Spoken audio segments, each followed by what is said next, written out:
उसमें से कितना पैसा हम, हाँ उसमें से यानी कैपिटल बजट का कितना परसेंट हम अपनी इक्विटी से पूरा करना है हमने, बाकी हम लोन लेंगे ना, तो 40% लोन लेंगे, 10 मिलियन की रिक्वायरमेंट है, उसमें से 40% हम लोन लेंगे, क्वेश्चन में गिवन है, तो 60% हमें इक्विटी से पूरा करना है। तो 10 मिलियन का 60% 6 मिलियन आ जाएगा, ये हमने इक्विटी से पूरा करना है। इक्विटी में से 6 मिलियन में से 2.75 मिलियन हमें रिटेन अर्निंग से मिल गया, बाकी जो रह गया 3.25 मिलियन वो हमें शेयर्स बेचने पड़ेंगे, न्यू शेयर्स सेल करने पड़ेंगे। यानी 4 मिलियन, टोटल 10 मिलियन चाहिए ना, 10 मिलियन में से 4 मिलियन हम लोन से पूरा कर रहे हैं, उसका तो इसमें हमें मसला नहीं है। 6 मिलियन जो हमने लोन के अलावा पूरा करना है वो कैसे पूरा करेंगे, तो उसमें से 2.75 मिलियन हमें रिटेन अर्निंग से मिल जाएगा, बाकी जो रह गया 3.25 मिलियन वो हमें शेयर्स बेचने पड़ेंगे, नए शेयर्स बेचने पड़ेंगे।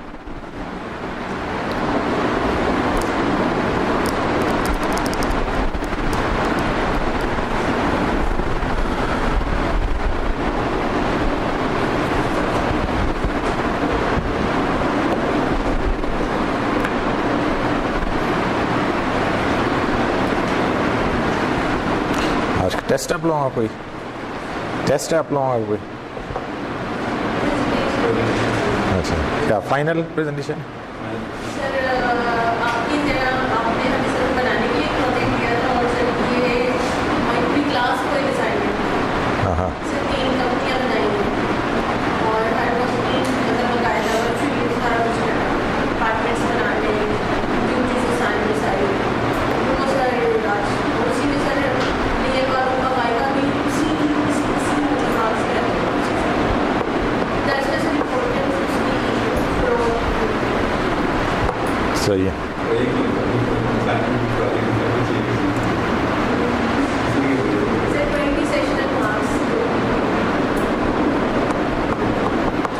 ओके जी, let's move to the question number 6।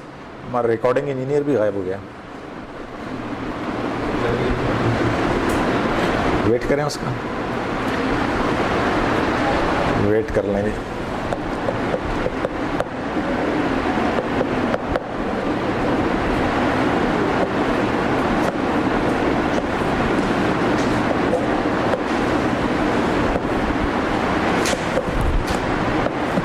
Assignment भी सेकंड आप लोगों ने नहीं दी, हाँ देखा ना, आज काफ़ी हाँ वो भी एक्सटेंड कर ली, फिर ईद के बाद भी एक हफ्ता एक्सटेंड कर ली, और फिर आज भी, आज दे देंगे। चलिए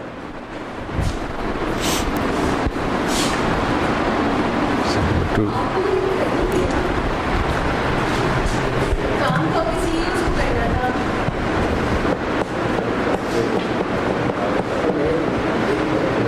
दे दिया आप ही काम तो किसी को नहीं करना था, असाइनमेंट नहीं है, कब कर लिया है?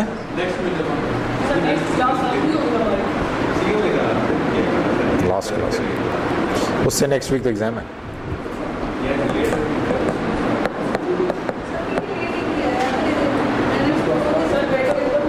हाँ आ गया था नोट, तो शेयर कर दिया था मैंने साथ अनाउंसमेंट के, इस दफ़ा क्लोज बुक है।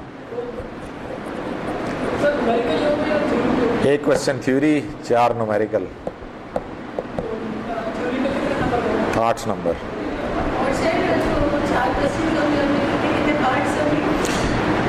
ये अब ये जो मैं क्वेश्चन करा रहा हूँ ना, ये एक ही है, इस तरह का एक होगा अगर इस तरह का क्वेश्चन होगा, और अगर हाँ तो उसमें और पार्ट नहीं होगा ना, यही एक क्वेश्चन है जिसमें इस तरह का क्वेश्चन है, वो एक ही है। 2 घंटे, 2 घंटे हैं क्यों? 5 क्वेश्चन हमने किए हैं 30 मिनट में, आते हो तो फिर बंदा कर लेता है, ना आते हो तो फिर मसला कर, कैलकुलेटर में करना होता है, कैलकुलेशन आपने तो नहीं करनी है।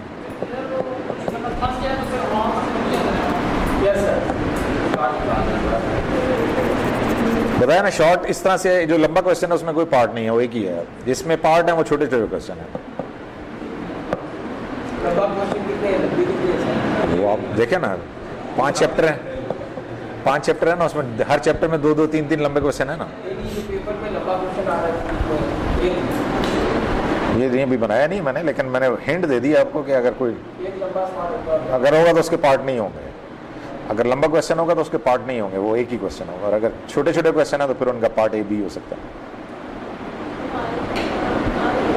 मिसाल के तौर पे ये क्वेश्चन पूरा क्वेश्चन नहीं हो सकता, अगर मैं एक क्वेश्चन दूंगा तो ये पार्ट ए होगा, है इसके पार्ट बी भी होगा। टाइम नहीं इंक्रीज हो सकता, स्टैंडर्ड टाइम है, स्टैंडर्ड।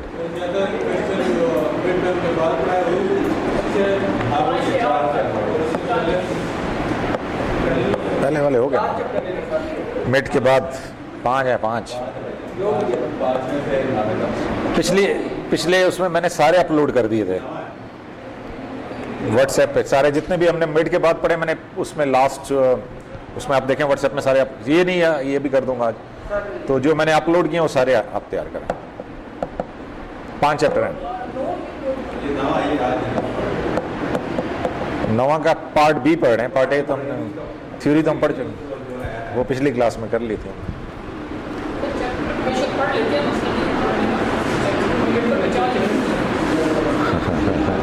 9 में से 4, 9 में से 5 दे रहे हैं। हाँ हाँ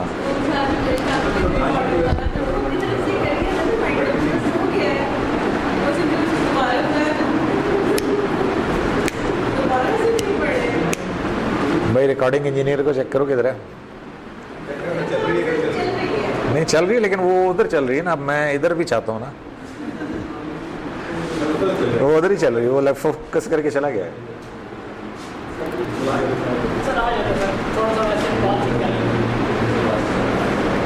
आज है तो 2 ही क्वेश्चन रह गए हैं बस। मैंने तो इस हफ्ते फाइनल कर देने थे, आप लोगों ने असाइनमेंट ही नहीं जमा कराई और क्विज नहीं दिया, तो फिर कैसे होगा? फिर तो ये 2 चीज़ें हो जाए तो मैं आपको 60% बता दूंगा मार्क्स। चलें जी, कम बना के मैंने तो बनाए हुए हैं, सिर्फ अब उसमें ये क्विज के और इसके ऐड करने हैं असाइनमेंट के बाकी। तो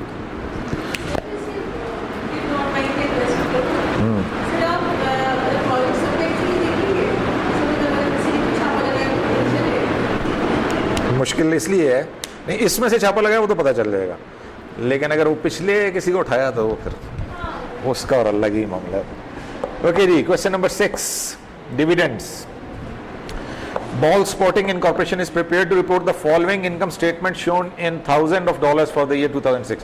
अच्छा, अभी हम इनकम स्टेटमेंट के इतने सारे क्वेश्चंस कर चुके हैं कि ये अब आपको समझ आ जानी चाहिए कि हाँ ये तो मसला नहीं। अब इस इनकम स्टेटमेंट की बेस पे हमने डिविडेंड के क्वेश्चंस करने हैं। Prior to reporting this, वाह जी क्या बात है, शायद ना होने दिया। Prior to reporting this income statement, the company wants to determine its annual dividend. The company has 500,000 shares of stock outstanding and its stock trades at $48 per share। ठीक है जी, ये इन्फॉर्मेशन है। अब जो assumptions हैं उसकी बेस पे हमने डिविडेंड के पहला ये है part A, the company had a 40% dividend pay out ratio in 2005। If Ball's want to maintain this pay out ratio in 2006, what will be its per share dividend in 2006। अच्छा, पहले हम ये देख लेंगे जी डिविडेंड पे आउट रेशियो 2005 में कितनी थी। 40% dividend, ठीक है। 2005 में उसने 40% डिविडेंड दिया है, तो 2006 में भी वो कह रहा है सेम 40% डिविडेंड देना चाहिए। तो नेट इनकम का 40% आप देख लें कितना आ जाएगा। नेट इनकम 1.8 मिलियन है।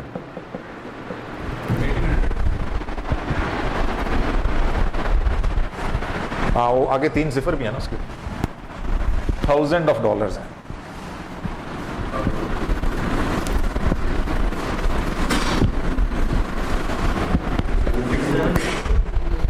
अच्छा जी, पार्ट ए में वो ये कह रहा है कि जी डिविडेंड पे आउट रेशियो जो है दैट विल बी 40%। 6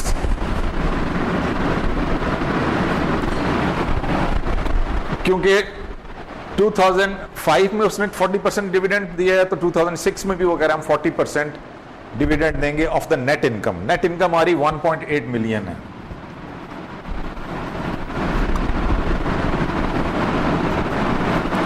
$1.8 मिलियन का 40% हम डिविडेंड देंगे। कितना आता है भाई? 100? 720,000 डिविडेंड। अच्छा, अब व्हाट विल बी इट्स पर share dividend? Per share dividend, dividend per share, DPS। Dividend जो टोटल डिविडेंड है इसको नंबर ऑफ शेयर से डिवाइड कर दें। 720,000 का डिविडेंड है, इसको नंबर ऑफ शेयर्स 500,000 शेयर्स हैं,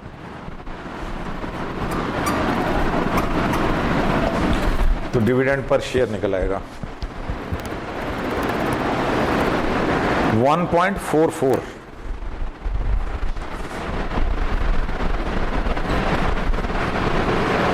डिविडेंड पर शेयर इज 1.44। ठीक है, ये पार्ट ए में हमने कैलकुलेट कर लिया। Part B, if the company maintains this 40% payout ratio, what will be the current dividend on the company stock? What will be the current dividend? यानी dividend yield की बात कर रहा है। डिविडेंड यील्ड का फॉर्मूला है dividend per share divided by current price. Part B में हमने डिविडेंड यील्ड फाइंड आउट करना है।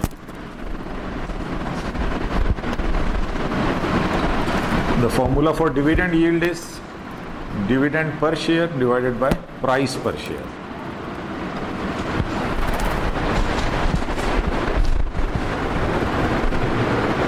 डिविडेंड पर शेयर हमने कैलकुलेट किया अभी 1.44 और प्राइस जो है वो गिवन है $48।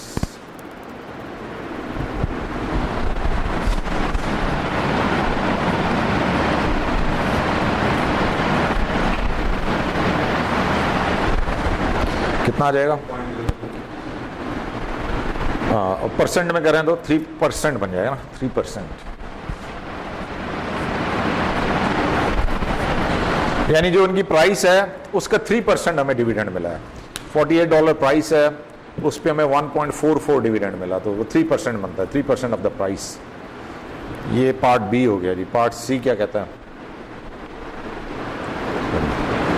पार्ट सी, हाँ, अगर वो ये गलत कैलकुलेट किया तो फिर ये भी गलत हो जाएगा। Interlink. Part C, the company reported net income of 1.5 million in 2005. Assume that the number of shares outstanding has remained constant.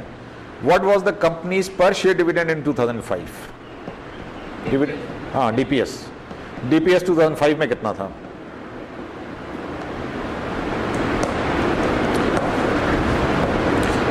Net income 1.5 million है, उसका 40% उन्होंने डिविडेंड दिया, तो डिविडेंड आ गया। उसको नंबर ऑफ शेयर 500,000 ही है, उससे डिवाइड करेंगे तो DPS निकल आएगा 2005 का। यही सारा डाटा है पार्ट सी में। पार्ट सी में सेम डाटा है, सिर्फ चेंज क्या है, वो ये चेंज है कि नेट इनकम 1.5 मिलियन है। ठीक है, इसका 40% डिविडेंड आ जाएगा। 1.5 मिलियन का 40%,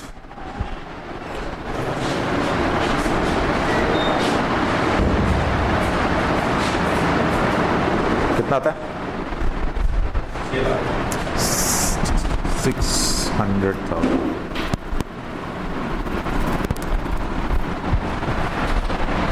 सॉरी, ये आ गया डिविडेंड 600,000। डिविडेंड पर शेयर कितना हो गया? Dividend 600,000 divided by number of shares 500,000।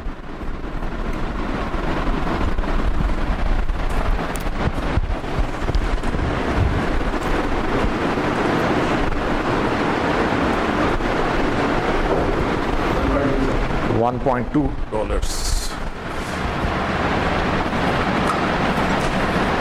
This is part C.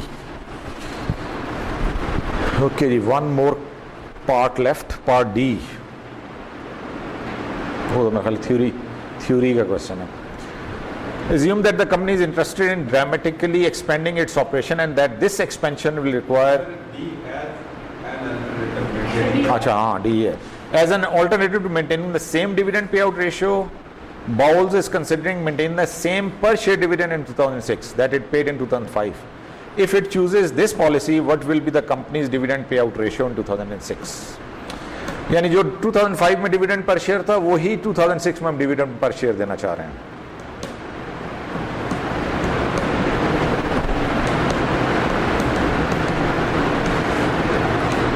Dividend per share 2005 में 1.2 है. तो 2006 में डिविडेंड पर शेयर डिविडेंड कितना हो जाएगा और डिविडेंड पे आउट रेशियो कितनी हो जाएगी?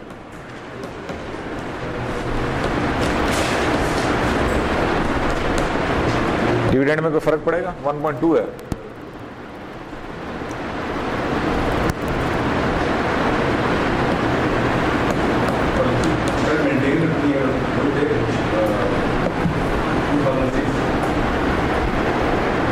ये मेंटेन रखनी है 1.2.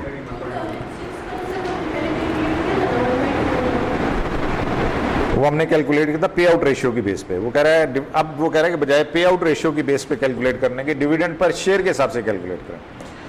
अगर डिविडेंड पर शेयर के हिसाब से कैलकुलेट करते हैं तो 1.2 पर शेयर है और नंबर ऑफ शेयर्स तो उतना ही है, 5 लाख ही हैं, तो डिविडेंड 600,000 ही आ जाएगा. अगेन सेम डिविडेंड आ जाएगा. Dividend pay out ratio change हो जाएगी अलबत्ता. डिविडेंड तो सेम आ जाएगा जो कि 2005 में है.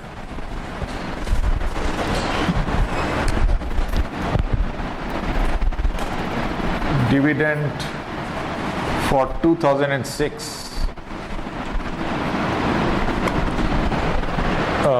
Number of dividend per share multiply by number of shares. Dividend per share 1.2, number of shares 500,000. Dividend for 2006 will be 6,600,000. Find out हमने करना है dividend payout ratio. Dividend divided by net income multiply by 100. Dividend 600,000. 2006 में net income 1.8 million है.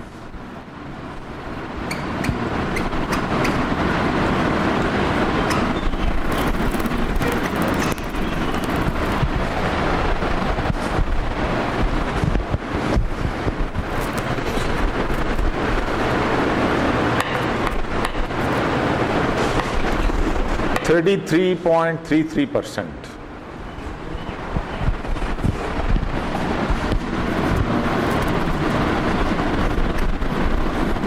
Dividend payout ratio for 2006, 33.33%.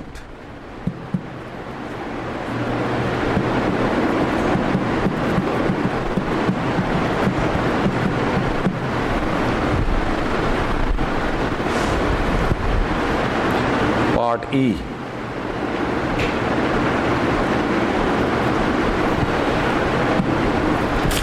Part E, assume that the company is interested in dramatically expanding its operation and that this expansion will require significant amounts of capital.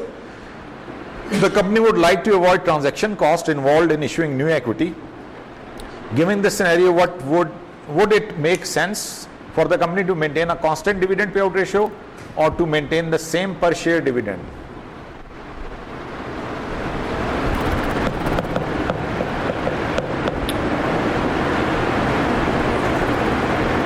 Scenario समझ आ रहा है कि company जो है वो अपने operations को एक्सपेंड करना चाह रही है, उसके लिए उसको कैपिटल की ज़रूरत है और वो कैपिटल की जो अपनी रिक्वायरमेंट है वो नए शेयर्स बेच के पूरा नहीं करना चाह रहे. वो उस रिक्वायरमेंट को अपने इक्विटी यानी इसी से अपनी रिटेन अर्निंग्स के थ्रू पूरा करना चाह रहे हैं. तो फिर ऑप्शन कौन सी अच्छी होगी जिसमें हमें रिटेन अर्निंग्स ज़्यादा मिल जाएं? नहीं, दोनों हमने कैलकुलेट किया ना. 2006 का हमने डिविडेंड कैलकुलेट किया बेस्ड ऑन दिस 1.2 पर शेयर के हिसाब से।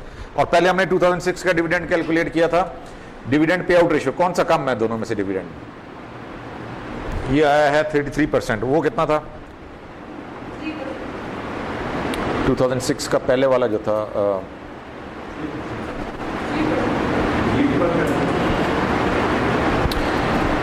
1.44 and 1.2।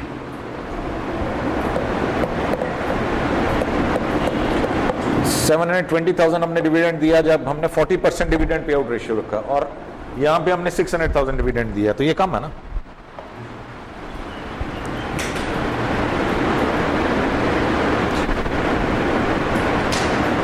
यही वो, since the company would like to avoid transaction cost involved in issuing new equity, it would be best for the company to maintain the same per share dividend।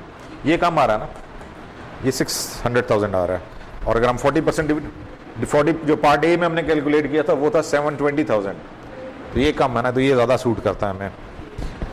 A constant dividend payout ratio would cause serious fluctuation to the dividend depending on the level of earnings. If earnings were high, then dividend would be high. However, if the earnings were low, then dividend would be low. This would cause great uncertainty for investors regarding dividends and would cause the firm's stock price to decline because investors prefer a more stable dividend policy।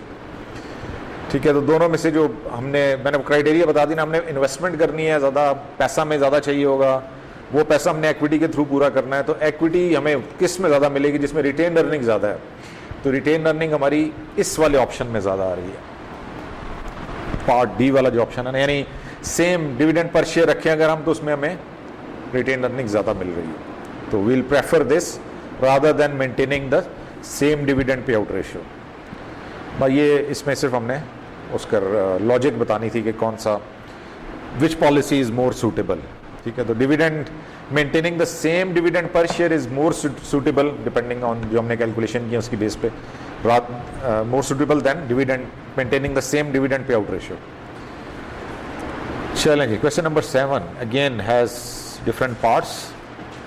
Alternative dividend policies. In 2005, the Keenan company paid its dividend totaling $3.6 million on net income of $10.8 million. Note that 2005 was a normal year, and for the past 10 years, earnings have grown at a constant rate of 10%. However, in 2006, earnings are expected to jump to $14.4 million, and the firm expects to have profitable investment opportunities of $8.4 million. It is predicted that Keenan will not be able to maintain the 2006 level of earnings growth. The high 2006 earnings level is attributable to an exceptionally profitable new product line introduced that year, and the company will return to its previous 10% growth rate. Keenan's target capital structure is 40% debt and 60% equity. Scenario ये है कि जी company की जो growth rate है normal वो 10% है, सिर्फ एक 2006 का ईयर ऐसा है जिसमें उन्हें एक्स्ट्रा ऑर्डिनरी ग्रोथ हासिल हुई है। ठीक है, जो कि उस स्पेसिफिक ईयर में एक ही साल में हुई है, जो कि उनको एक्सपेक्टेड ही है कि जी अगले साल ये वापस हम 10% ग्रोथ पे ही चले जाएंगे। ये सारा सिनेरियो है, उसकी बेसिस पे अब हमारे पास हमने डिविडेंड अपना डिसाइड करना है। Calculate the Keenan's total dividend for 2006 if it follows each of the following policies. Calculate करना डिविडेंड डिपेंडिंग के कौन सी पॉलिसी हम फॉलो करते हैं, 3-4 डिफरेंट ऑप्शंस हैं, उसकी बेसिस पे हमने कैलकुलेट करना, फिर हम उसकी बेसिस पे बता सकते हैं कि कौन सा बेहतर है, कौन सी पॉलिसी जो है ना हमें ज़्यादा सूट करती है।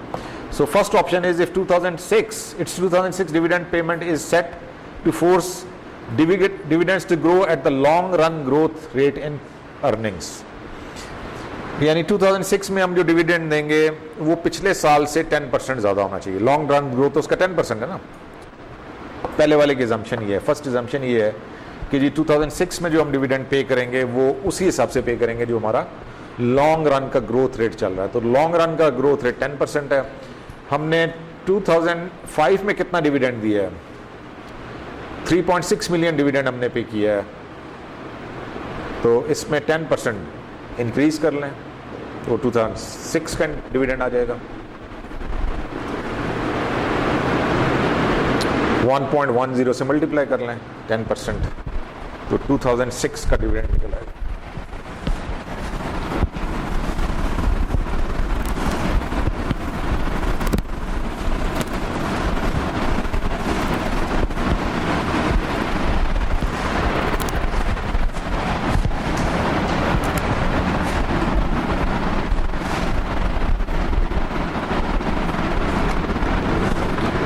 How much dividend we'll be paying in 2006 depending upon this assumption. In 2005 we paid a dividend of 3.6 million.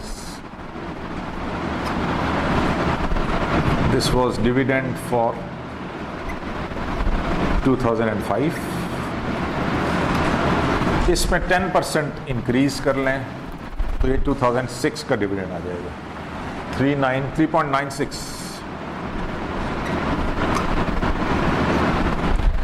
3.96 million will be the dividend for 2006 if we follow the first assumption.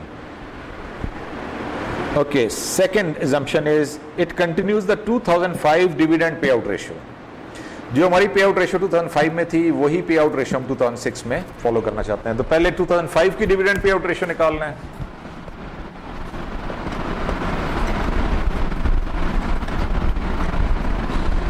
To 2005 में कितना था dividend हमने पे किया 3.6 10.8 million net income.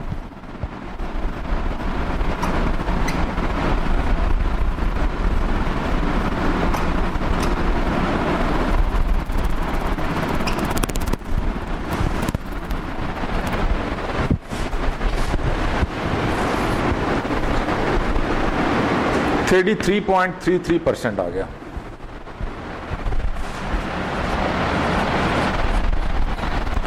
So then in this case dividend for 2006 अगर हम यही पे आउट रेशियो मेंटेन करते हैं net income for 2006 is 14.4 million.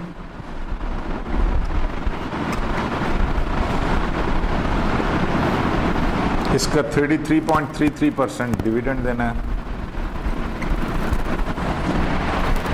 4.8 million आ जाएगा.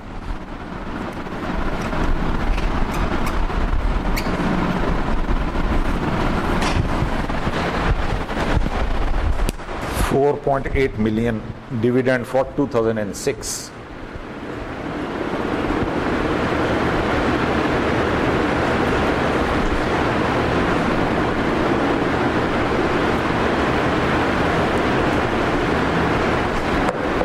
Third, it uses a pure residual dividend policy. 40% of the 8.4 million investment is financed with debt and 60% with common equity. Residual dividend policy. Part C.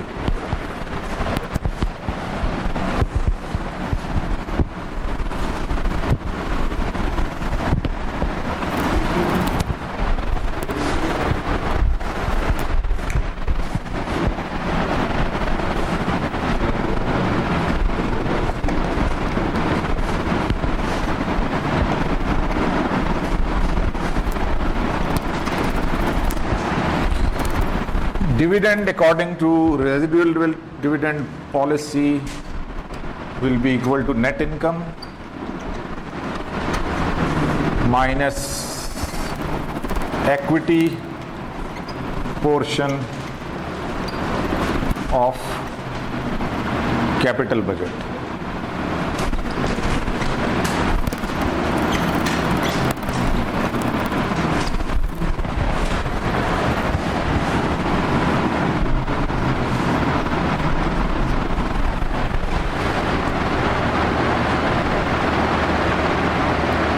Net income for 2006 is 14.4 million.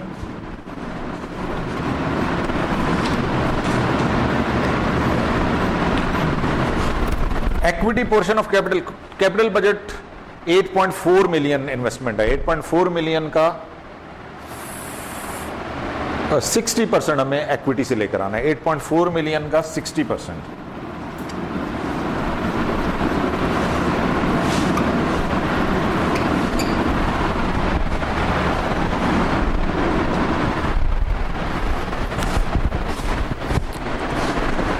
Net income में से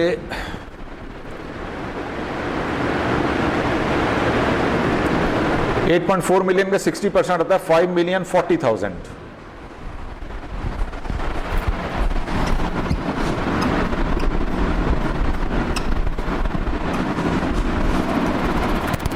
5040